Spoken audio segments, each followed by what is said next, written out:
It was a typical Tuesday morning at Frank's Auto Repair, a small garage tucked away on the outskirts of town. The air smelled of grease and oil, and the faint hum of power tools filled the space. Joe Harper, a 42-year-old mechanic with dirt-streaked hands and 2 decades of experience under his belt, had just finished fixing a busted transmission in an old sedan. He wiped his hands on a rag and leaned back to admire his work. Another job done, another satisfied customer. Just as he was about to grab a cup of coffee, the phone rang. It wasn't unusual for emergency calls to come in. People often needed help with breakdowns or flat tires, but this call felt different from the start. On the other end of the line was a frantic dispatcher from the local hospital. "We've got a situation," she said, her voice tense with urgency.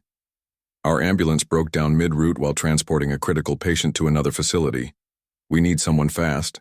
Can you help?" Joe didn't hesitate. He grabbed his toolbox and headed out the door without asking too many questions. Helping people was part of the job, but there was something about the desperation in the dispatcher's voice that made him move faster than usual. As he climbed into his beat-up work van and sped toward the scene, his mind raced. What could have gone wrong with the ambulance? Was the patient stable? And why were they calling him instead of some official repair service?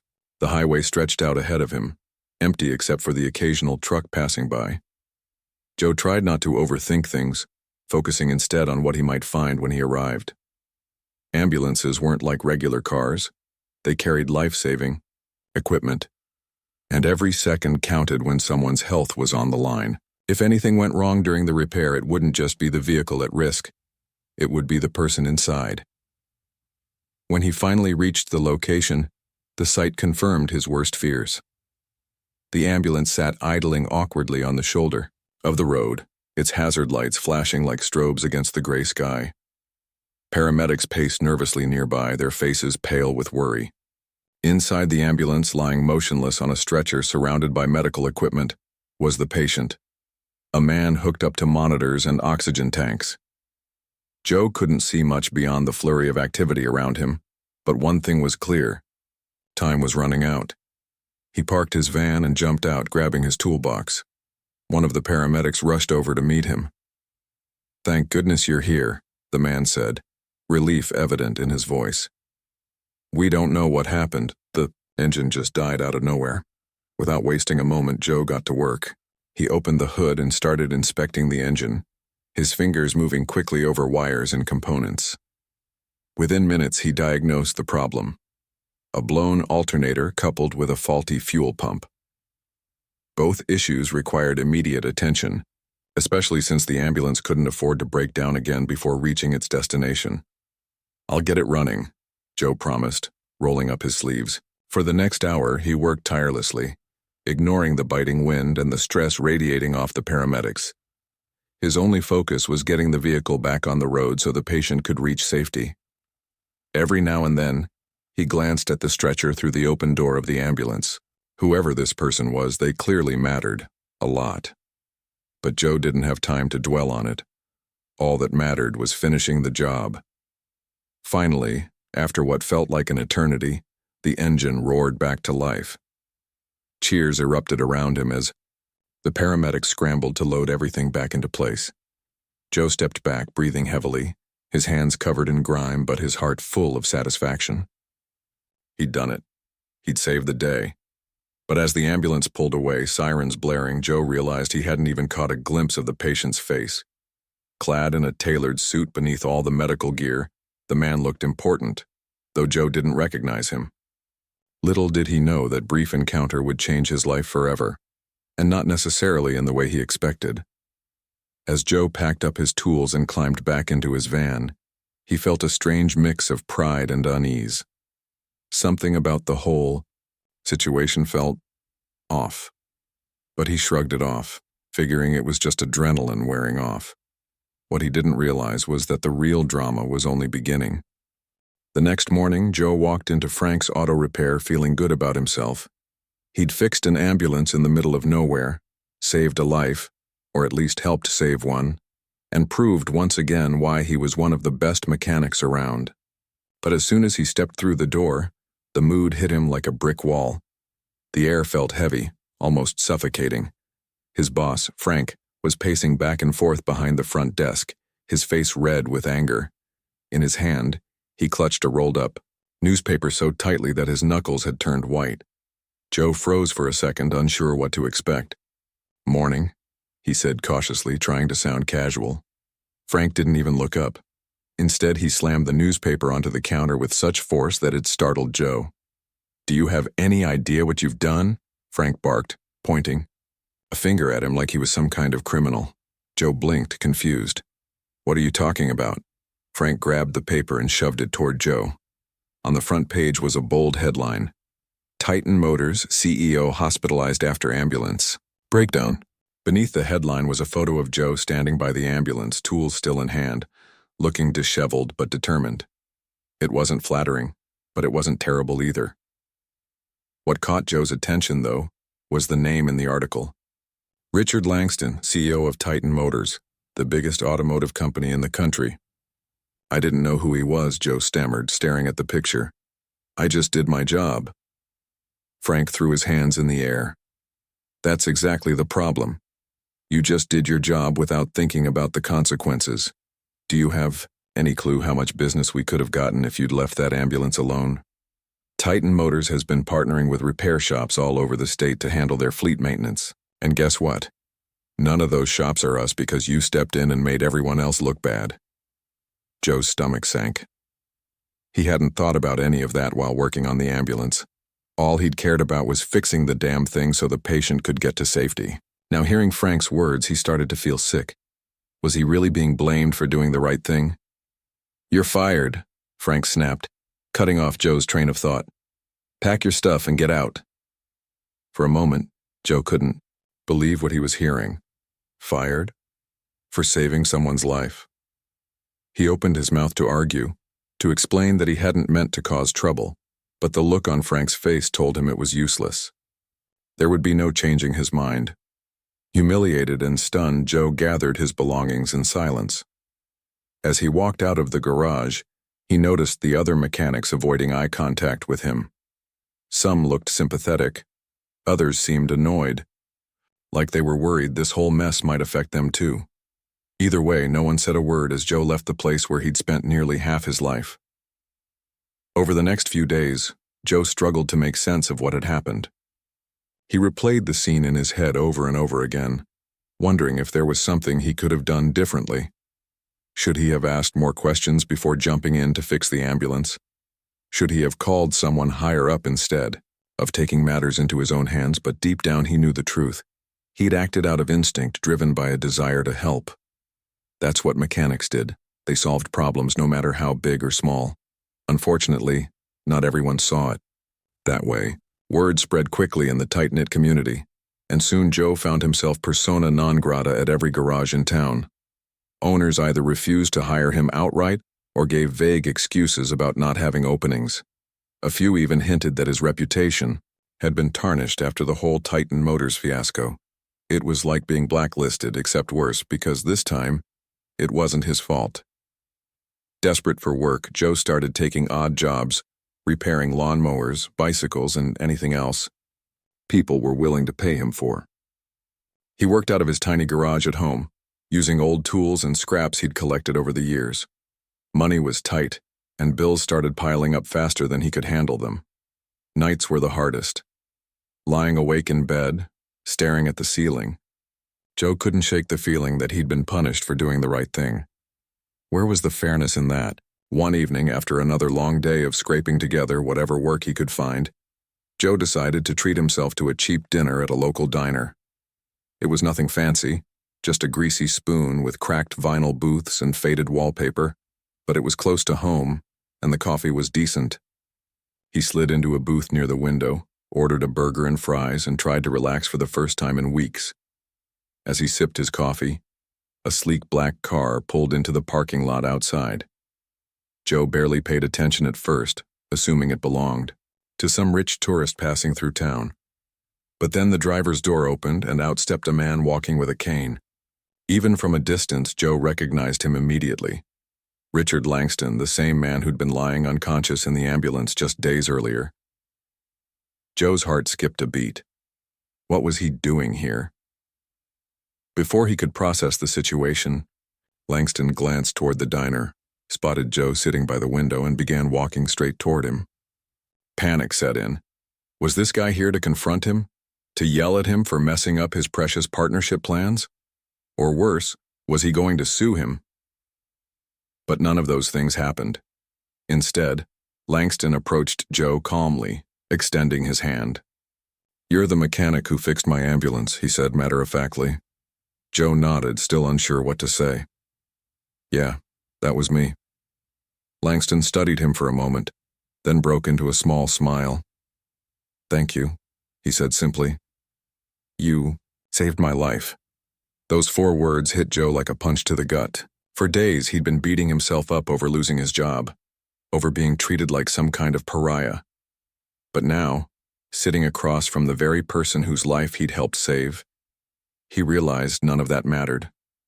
What mattered was that he'd done the right thing, even when it cost him everything. Before Joe could respond, Langston sat down across from him. "I read the full story," Langston continued, "about how you lost your job because of what happened. I understand why your boss reacted the way he did. It's business after all, but let me tell you something. Integrity matters more than profit. And based on what I've seen, you've got plenty of it." Joe didn't know what to say. Here was one of the most powerful men in the automotive industry, complimenting him, not for his skills as a mechanic, but for his character. It was surreal. "I want to offer you a position," Langston said finally. "At Titan Motors. Not as part of our corporate team, but as head of a new initiative aimed at training independent mechanics across the country. We need people like you, people who care about their craft and aren't afraid to stand up for what's right." Joe stared at him, speechless. This was the last thing he'd expected when he woke up that morning. Could this really be happening? Joe sat there in stunned silence, staring at Richard Langston like he'd just been offered a $1 million lottery ticket. His mind raced, trying to process what was happening. A job offer from Titan Motors? From the CEO himself? It sounded too good to be true. But as he looked into Langston's calm, steady eyes, he realized this wasn't some prank or pity gesture. The man meant every word. I don't know what to say," Joe stammered finally, his voice barely above a whisper. "This is unexpected," Langston chuckled softly. "I imagine it is. But let me tell you why I'm doing this.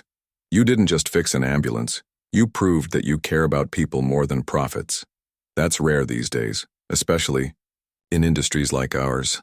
And frankly, we need more people like you if we're going to make a real difference." Joe shifted uncomfortably in his seat. He wasn't used to being praised, let alone by someone as important as Langston. Sure, he took pride in his work, but he'd always seen himself as just another guy with grease under his nails. Now, sitting here listening to the CEO of one of the biggest companies in the world talk about integrity and making a difference, Joe felt a strange mix of pride and self-doubt creeping in. "What exactly would I be doing?" Joe asked cautiously, trying to wrap his head around the idea. Langston leaned back in the booth, his expression thoughtful. "We're launching a program aimed at supporting independent mechanics, people who might not have access to advanced training or resources. Think of it as a bridge between big corporations like us and the small shops that keep communities running. Your job would be to design workshops, mentor mechanics, and help them stay ahead in an industry that's changing faster than ever." Joe frowned slightly. "But I've never done anything like that before. I'm just a mechanic, not some corporate trainer." Langston smiled knowingly. "That's exactly why you're perfect for this role. You understand what it's like to work with your hands, to solve problems on the fly, to deal with customers face to face. Those are skills no classroom can teach. Plus, you'll have a team behind you to handle the logistics. All you need to focus on is sharing your knowledge and passion." The more Langston talked, the more Joe began to see the possibilities. This wasn't just a job. It was a chance to give back to an industry that had given him so much. Grindy. Joe had learned everything he knew from older mechanics who'd taken him under their wing. They'd taught him not only how to fix cars but also how to treat people fairly and honestly. If he could pass that same wisdom along to others, Maybe he could leave a legacy worth remembering. Still, doubts lingered. Working for a giant corporation felt foreign compared to the gritty independence of his old garage days. Would he lose part of himself in the process? And what about Frank's auto repair? Could he really walk away from something that had been such a big part of his life? As if reading his mind, Langston added, "Look, I'm not asking you to become someone you're not. You'll still be the same mechanic who fixed my ambulance, and trust me, that's exactly the kind of person we need leading this initiative. We're not looking for suits or yes men. We're looking for authenticity, for people who believe in what they do." Joe nodded slowly, feeling a spark of excitement ignite inside him. Maybe this was fate nudging him in a new direction. After all, hadn't he spent the past few weeks wondering if he'd made a mistake by helping that ambulance? Here was proof that doing the right thing, even when it cost him everything, had led to something incredible. "There's just one condition," Langston said suddenly, his tone turning serious. "You'll have complete creative control over the program, no interference from corporate higher-ups. But you'll also need to commit fully. If you accept this position, it's going to take up most of your time and energy. Are you ready for that?" Joe hesitated for a moment, weighing the pros and cons. On one hand, this was a golden opportunity, a chance to rebuild his life and career after hitting rock bottom. On the other hand, stepping into the world of corporate giants was a huge leap of faith. But deep down, he knew he couldn't pass this up. Life had thrown him a curveball, and now it was time to swing for the fences. "I'm in," Joe said firmly, his voice steadier than he expected. "When do we start?" Langston grinned, clearly pleased with the answer. "How about tomorrow? I'll send someone to pick you up in the morning. We'll go over the details and get you settled in." The next day, Joe found himself standing outside Titan Motors headquarters for the first time. The building was massive, towering over the surrounding area like a steel and glass fortress. As he walked through the front doors, he couldn't help but feel out of place in his worn jeans and scuffed boots. Everyone else seemed to be dressed in sharp suits or polished uniforms, their movements precise and deliberate. But instead of shrinking into the background, Joe held his head high. He reminded himself why he was here: to share his knowledge, to inspire others, and to prove that hard work and honesty still mattered. By the end of the day, he'd met his new team, toured the facilities, and started brainstorming ideas for the training program. To his surprise, everyone treated him with respect, listening intently as he shared stories from years of working in the trenches. Over the following weeks, Joe threw himself into the project with everything he had. He designed hands-on workshops that focused on practical skills, wrote manuals filled with tips and tricks he'd learned over the years, and traveled across the country to meet mechanics eager to learn. Slowly but surely, the program began gaining traction, earning praise from industry leaders and media outlets alike. Meanwhile, back in town, Frank's Auto Repair continued to struggle without Joe. Without his expertise, customer satisfaction plummeted and complaints piled up. Eventually, the shop closed its doors for good, leaving Frank bitter and defeated. Though Joe harbored no ill will toward his former boss, he couldn't deny feeling a sense of vindication. Doing the right thing, even when it cost him everything, had ultimately led to greater success than he ever imagined. One evening, as Joe sat in his office reviewing feedback from the latest workshop, he allowed himself a rare moment of reflection. Life had a funny way of testing people, didn't it? Just when you thought you'd hit rock bottom, something or someone would come along and remind you of your worth. For Joe, that reminder had come in the form of an ambulance breakdown, a fired mechanic and a grateful CEO, and as he looked out the window at the sprawling city skyline, Joe realized this was only the beginning. Months passed, and Joe settled into his new role at Titan Motors. At first, the transition wasn't easy. He was used to the simplicity of fixing cars in a small garage, where the only thing that mattered was getting the job done right.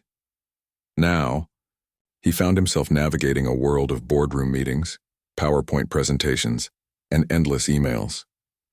It felt strange wearing a button-up shirt instead of an oil-stained t-shirt, but Joe quickly learned to adapt. What surprised him most was how much he enjoyed mentoring other mechanics.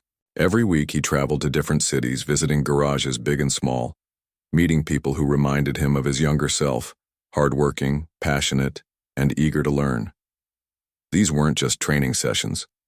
They were conversations. Joe made sure each mechanic left feeling inspired, not overwhelmed.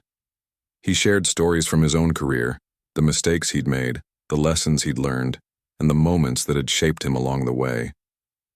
One of his favorite parts of the job was designing hands-on workshops. Instead of lecturing for hours, Joe created interactive sessions where participants could roll up their sleeves and get to work.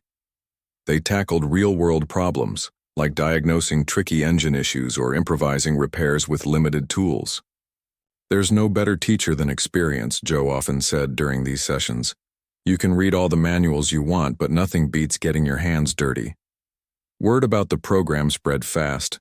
Mechanics across the country started signing up, eager to learn from someone who spoke their language. Joe wasn't some corporate executive spouting buzzwords. He was one of them. And because of that, they trusted him. His reputation grew, not just within Titan Motors, but throughout the entire automotive industry. Articles were written about him, podcasts invited him as a guest, and soon enough, Joe became a household name among car enthusiasts. But despite all the success, Joe never forgot where he came from. Whenever he visited a new town, he always stopped by local repair shops to chat with the owners and workers. He wanted to understand their challenges, hear their stories, and remind them that they were valued. The backbone of this industry isn't the CEOs or the shiny showrooms, he'd tell them. It's people like you, people who keep things running day in and day out. Back in his hometown, news of Joe's rise didn't go unnoticed. People who had once turned their backs on him now sang his praises. Some even admitted they'd been wrong to judge him after the ambulance incident. The irony wasn't lost on Joe. It was almost poetic justice. But rather than hold grudges, he chose to focus on the bigger picture. What mattered most was the impact he was making, not the opinions of others. Still, there were moments when guilt crept in. Frank's Auto Repair had closed its doors shortly after Joe left, unable to recover from the loss of its star mechanic. Joe knew he couldn't take all the blame for what happened, but it still stung. Frank had been more than just a boss, he'd been a mentor, the man who'd given Joe his first shot at a real career. Losing that connection hurt, even if it had been inevitable. One afternoon, while driving through town on his way to visit family, Joe decided to stop by the old garage. The building looked abandoned, its windows boarded up and its sign faded. Weeds sprouted from cracks in the pavement, and the air smelled stale, like forgotten memories. Standing there in the parking lot, Joe felt a pang of nostalgia. This place had been his second home for nearly 2 decades. It was where he'd honed his craft, built friendships, and earned his reputation as one of the best mechanics around. As he stood there, lost in thought, a familiar voice called out, "Joe, is that you?" He turned to see Frank hobbling toward him, leaning heavily on a cane. Time hadn't been kind to the older man. His hair was grayer, his face lined with worry, and his once broad shoulders now slumped with age. For a moment, neither of them spoke. There was so much unsaid between them, so many emotions tangled up in regret and pride. "I heard about what you're doing," Frank said, finally breaking the silence. "Seems like you've made quite a name for yourself." Joe nodded, unsure how to respond. "Yeah, I guess I have." Frank sighed deeply, his gaze dropping to the ground. "I owe you an apology, son. Firing you was the biggest mistake I ever made, not just for me, but for everyone here. You were the heart and soul of this place, and without you, well, you saw what happened." Joe swallowed hard, fighting back a lump in his throat. He hadn't expected this conversation to happen, let alone end with an apology. Part of him wanted to stay angry, to make Frank feel the same pain he'd felt when he walked out those doors for the last time. But another part of him, the part that had always believed in forgiveness, knew holding on to resentment wouldn't change anything. "It's okay," Joe said quietly. "We both made mistakes. Let's just leave it at that." Frank looked up, his eyes glistening with unshed tears. "You're a better man than I am, Joe. Always have been." They shook hands then, a gesture loaded with meaning. It wasn't perfect closure, but it was a start. As Joe drove away from the old garage, he felt a weight lift off his shoulders. Holding on to bitterness had only weighed him down. Now he could move forward knowing he'd made peace with his past. As the months turned into years, Joe's influence continued to grow. Under his leadership, Titan Motors' training program expanded globally, reaching mechanics in countries far beyond his wildest dreams. The initiative became a beacon of hope for independent shops struggling to compete in an increasingly corporate-dominated industry. Joe's mantra, "People over profits," became the guiding principle behind everything the company did, but perhaps the greatest reward came in the form of gratitude. Countless mechanics reached out to thank Joe for giving them the tools and confidence to succeed. Some credited him with saving their businesses. Others said he'd reignited their passion for the trade. Reading those messages filled Joe with a sense of fulfillment he'd never experienced before. Money and fame were nice, sure, but knowing he'd made a difference in people's lives, that was what truly mattered. Even Richard Langston noticed the ripple effect Joe had created. During one of their regular check-ins, Langston remarked, "You've done more for this company than I ever imagined possible. You've reminded us why we exist, to serve people, not just sell products." Joe smiled modestly. "I'm just doing what feels right," he replied. "If I can help someone else avoid the struggles I went through, then it's all worth it." And, deep down, he meant every word. Life had thrown him curveballs, tested his patience, and forced him to confront his fears. But through it all, Joe had stayed true to himself. He'd proven that integrity, hard work, and kindness could overcome even the toughest obstacles. Looking back on his journey, from the dusty garage floors of Frank's Auto Repair to the gleaming halls of Titan Motors, Joe realized something important. Success wasn't measured by titles or paychecks. It was measured by the lives you touched along the way. And by that standard, Joe Harper was rich beyond measure. Years flew by and Joe's life transformed in ways he could never have imagined. What started as a humble mechanic's journey had turned into something far greater, a legacy of mentorship, innovation, and community building. His work with Titan Motors wasn't just about teaching people how to fix cars anymore. It was about empowering them to take control of their futures. The training program he'd built from scratch had grown into a global movement, touching thousands of lives across continents. Every day brought new challenges and opportunities. Joe traveled constantly, visiting garages in bustling cities and remote villages alike. He met mechanics who worked out of rusty shipping containers, using makeshift tools cobbled together from scraps. Others ran state-of-the-art facilities with cutting-edge equipment but lacked the confidence to innovate. No matter where they came from or what resources they had, one thing united them all: a love for solving problems and keeping vehicles and lives moving forward. Joe made it his mission to connect with each person on a personal level. Whether it was sharing stories over coffee or rolling up his sleeves to help diagnose a stubborn engine issue, he approached every interaction with genuine care. Mechanics often told him that working with him felt less like a formal training session and more like sitting down with an old friend. That connection mattered deeply to Joe because he knew firsthand how isolating the job could feel at times. Being a mechanic wasn't just about fixing machines, it was about belonging to a community. One particularly memorable trip took Joe to a small town nestled deep in the mountains. The local repair shop there was struggling to stay afloat, overwhelmed by competition from larger chains moving into the area. When Joe arrived, he found a group of tired but determined mechanics huddled around a battered pickup truck, trying to figure out why it wouldn't start.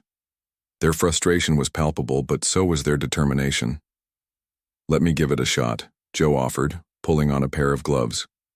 Within minutes, he identified the problem: a corroded wire hidden beneath layers of dirt and grease. As he worked, the team gathered around, watching intently. By the time the engine roared back to life, cheers erupted throughout the shop. Afterward, Joe sat down with the group to talk about their struggles. They opened up about feeling pushed aside by bigger companies, unable to compete with their marketing, budgets, and flashy promotions. "It's not fair," one mechanic admitted bitterly. "We're the ones who actually know what we're doing, but no one sees us." Joe nodded sympathetically. "You're right, it's not fair. But here's the thing. You don't need fancy ads or gimmicks to prove your worth. All you need is trust, and trust is earned one customer at a time." He spent the rest of the day helping them brainstorm ideas to stand out in the community. Together, they came up with plans to host free car check events, partner with local schools to teach kids about auto repair, and even create a referral program to reward loyal customers. It wasn't rocket science, but it was practical, and, most importantly, it was actionable. By the time Joe left, the team was buzzing with excitement, ready to put their newfound strategies into motion. Moments like these reminded Joe why he loved his job so much. Sure, there were days when the travel wore him out, or the endless meetings felt draining. But then he'd meet someone whose eyes lit up after learning a new skill, or hear about a garage that had turned its fortunes around thanks to his advice, and suddenly everything seemed worth it. As Joe's influence grew, so did the recognition he received. Awards began pouring in, from industry associations, trade magazines, and even government organizations. Each trophy and plaque was nice, but what truly mattered to Joe were the stories behind them. One award, given by a national vocational training association, highlighted his efforts to bridge the gap between corporate giants and independent mechanics. Another honored him for inspiring young people to pursue careers in skilled trades, a field often overlooked in favor of college degrees. The pinnacle of his achievements came when he was invited to speak at a prestigious automotive conference held in a massive convention center downtown. Thousands of attendees filled the auditorium, eager to hear from leaders in the industry. Joe stood backstage, nervously adjusting his tie as he waited for his turn to take the stage. Public speaking had never been his strong suit. He much preferred tinkering under the hood of a car, but tonight was different. This wasn't just about him. It was about everyone who had supported him along the way. When his name was announced, the crowd erupted into applause. Joe stepped onto the stage, blinking against the bright lights as he scanned the sea of faces before him. For a moment, he felt overwhelmed. How could he possibly sum up everything he'd been through, the struggles, the victories, the lessons learned in a single speech? Taking a deep breath, he began. "Life has a funny way of testing us," he said, his voice steady despite the nerves bubbling inside him. "Sometimes it throws challenges our way that seem impossible to overcome. Other times it gives us chances to do the right thing, even when it costs us everything." He went on to share his story, starting with the ambulance breakdown that changed his life forever. He talked about losing his job, the months of uncertainty that followed, and finally the unexpected opportunity that led him to Titan Motors. But rather than focus solely on himself, Joe emphasized the importance of resilience, integrity, and community. "None of us succeed alone," he said, his voice thick with emotion. "Every step I've taken has been shaped by the people around me, my mentors, my colleagues, and especially the mechanics I've had the privilege of teaching."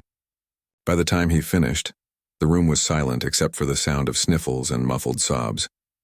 Then, slowly, the audience rose to their feet, clapping and cheering until the walls shook. Joe looked out at the crowd, tears welling in his own eyes, and realized this moment wasn't just about him. It was about everyone who believed in the power of hard work, kindness, and perseverance. After the conference, Joe returned home feeling both exhausted and exhilarated. Life had come full circle in a way he never expected. From being fired for doing the right thing to standing on stage, accepting accolades for helping others succeed, his journey had been anything but predictable. Yet through it all, he'd stayed true to himself, refusing to compromise his values even when it seemed like the world was against him. That evening, as he sat on the porch of his modest house, sipping a cup of coffee and watching the sunset paint the sky in shades of orange and pink, Joe reflected on everything he'd accomplished. Success wasn't about fame or fortune, it was about making a difference. And if his story inspired even one person to keep going when times got tough, then it had all been worth it. Little did Joe know, his journey was far from over. There were Still countless lives waiting to be touched, challenges to face and lessons to learn. But for now, sitting quietly beneath the fading light of another beautiful day, he allowed himself a rare moment of peace. After all, sometimes the best part of achieving greatness is knowing you've stayed grounded along the way. Years had passed since Joe Harper stood on that stage, receiving applause from thousands of people at the automotive conference. His journey, from a small-town mechanic to a global advocate for skilled trades, had become the stuff of legend. But despite all the accolades and recognition, Joe never let success go to his head. He remained the same humble, hard-working man who believed in the power of kindness and integrity. And though he might have been content with where life had taken him, fate had one more twist in store. One crisp autumn morning, Joe received an email from Titan Motors headquarters inviting him to attend a special event in the city. The message was vague, simply stating that it was an occasion to celebrate achievements and inspire future generations. Joe shrugged it off, assuming it was another awards ceremony or charity gala. These events were common now, and while he appreciated the acknowledgement, they weren't what fueled his passion anymore. What mattered most to Joe was the work itself. The connections he made, the lives he touched, and the ripple effect of his efforts spreading far beyond anything he could have imagined. When the day arrived, Joe put on his best suit, the same, one he'd worn during his speech years ago, and drove into the city. The venue turned out to be a massive convention center, transformed into something resembling a museum. Inside, banners hung from the ceiling showcasing images of mechanics, hard at work, fixing engines, teaching classes, mentoring young apprentices. As Joe wandered through the exhibits, he noticed something unusual. Many of the photos featured him. There he was, standing beside mechanics in dusty overalls. There he was again, surrounded by students holding wrenches like trophies. It was surreal, seeing snippets of his life displayed so prominently.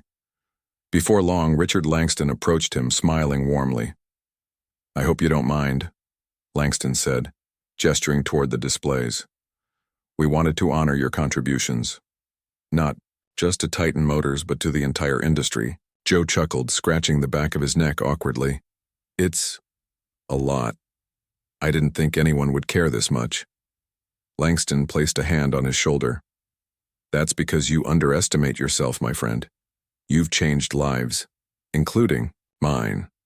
This is our way of saying thank you." As the evening unfolded, Joe realized this wasn't just any celebration.